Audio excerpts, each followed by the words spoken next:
Baginda Rasul menyatakan, idza anta lam tastahi min soni amrin au fi'li la minallah wala minan nas faf'alhu. Kalau kamu memang sudah tidak punya rasa malu dari melakukan apa yang diperintah Allah atau yang dilarangnya, atau apa yang diperintah atau dilarang manusia, lakukanlah. Artinya kita tidak ada rasa empati. Tidak ada rasa empati. Nah, itu kandungan hadis inna mimma adrokan nasu min kalamin nubuwatil ula idza lam tastahi fasna masita. Kemudian apa arti daripada haya? Imtina'un nafsi an fi'li ma yu'abu wa qiyatiha min fi'li syai'in au tarkihi makhafatan ma yu'aqibu min dammin. Rasa malu adalah menyegah diri, menahan diri dari berbuat sesuatu yang aib, yang mungkar. Baik mungkar secara syar'i terutama, atau mungkar secara adat, mungkar secara lingkungan, mungkar secara kekeluargaan. Itu haya. Kita merasa risih, merasa tidak enak melakukan sesuatu itu karena lingkungan. Fa inna da'wah ila tahallubihi wa mulazimatin innama hiya da'watun ila intina an kulli ma'siyatin wa syarrin. Karena sesungguhnya dakwah atau agama Islam itu diturunkan dalam rangka menuju segala sesuatu yang menghindari kepada maksiat. Jadi kita itu ketika berbuat nyeleweng karena kita sedang kehilangan rasa malu. Karena orang yang punya rasa malu, orang itu akan menyendiri atau diam. Orang ketika diam, dia berarti berhati-hati selamat dari kotoran-kotoran diri. Ketika dia selamat dari kotoran diri, maka dia termasuk orang-orang yang terjaga dari kotoran itu. Maka kemudian disebut al-haya minal iman. Malu adalah separuh, ada yang mengatakan begitu, separuh daripada iman.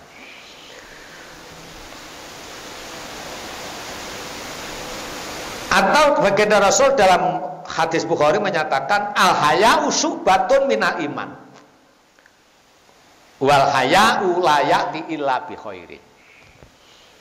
Efek daripada malu, ya, malu karena cabangan daripada iman. Oleh karena itu efek rasa malu tidak ada kecuali kebaikan.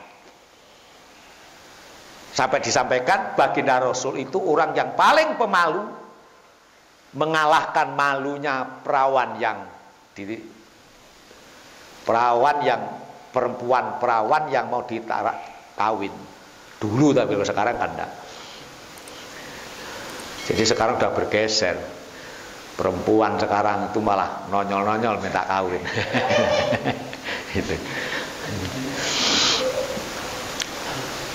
Kemudian malu itu sumbernya dua. Jadi tadi malu karena mampu menyegah diri untuk tidak melakukan sesuatu yang aib.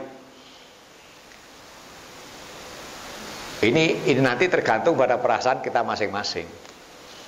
Pertama, malu memang tabiat, bawaan lahir.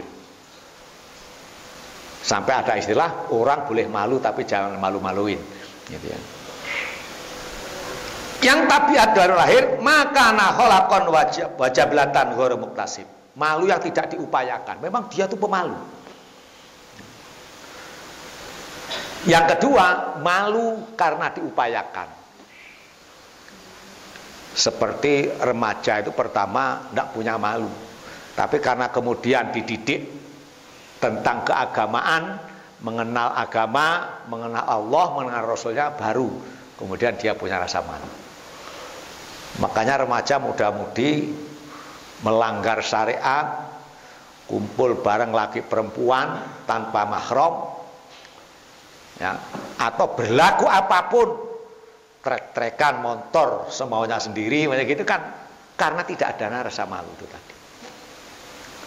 Sehingga malu adalah salah satu cara untuk menyegah supaya kita tidak berbuat sesuatu yang aib dalam agama. Dan malu adalah warisan para nabi yang menjadi sumber munculnya al-akhlakul karimah. Kalau sekarang nggak ngerti berapa persen kehidupan orang sekarang dalam malu. Kalau kita rakyat biasanya kemudian terus mengkritik para pejabat, biasanya begitu. Jadi kita tuh biasakan boleh mengkritik, tetapi setelah muhasabah pada diri sendiri, biar tidak menjadi kritikan kita berubah menjadi caci maki. Tapi yang jelas sebagai iktibar, para pejabat yang korup, yang mengingkari janji, itu karena memang dia sudah tidak rasa malu. Kita yang suka selingkuh, itu juga karena tidak punya rasa malu. Minimal yang pertama paling utama adalah malu kepada Allah Subhanahu wa ta'ala. Makanya kemudian jaddidu imanakum bila ilaha illallah Muhammadur Rasulullah sallallahu alaihi wasallam. Perbarui posisi keimananmu dengan selalu mengucapkan la ilaha illallah. Itu yang kemudian dalam bahasa kita disebut dengan tahlilan.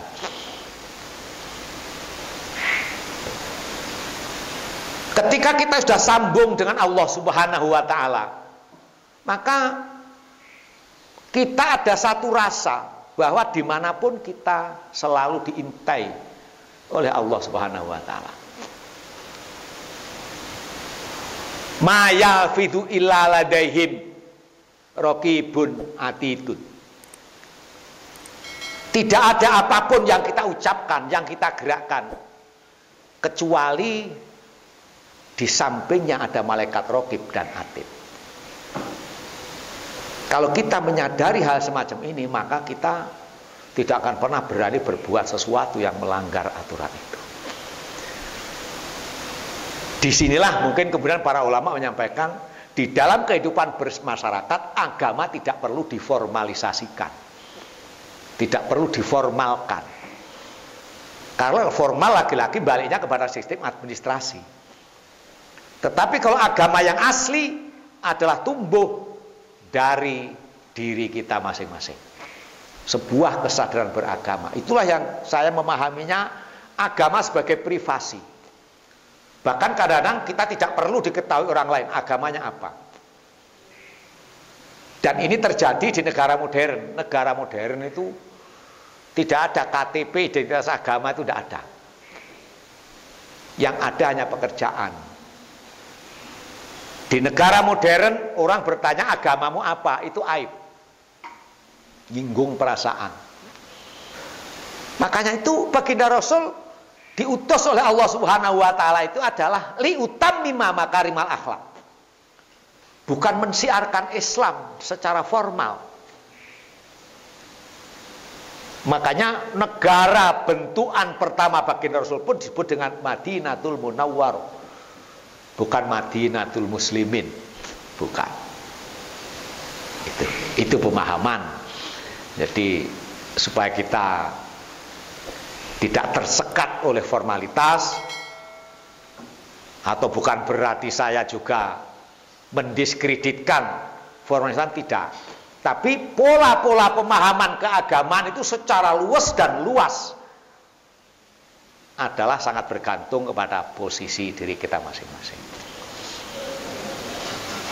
Jadi sekarang ini kayaknya orang sudah tidak ada rasa malu. Tidak ada rasa malu. Sehingga berbuat apapun sesuka hatinya. Mencaci maki sesuka hatinya. Ya. Menjelek-jelekkan orang lain sesuka dia sendiri.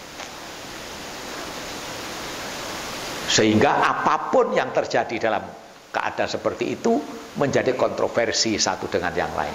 Karena apa? Semua mempertahankan egonya masing-masing tanpa mau mendasari rasa malu pada dirinya masing-masing.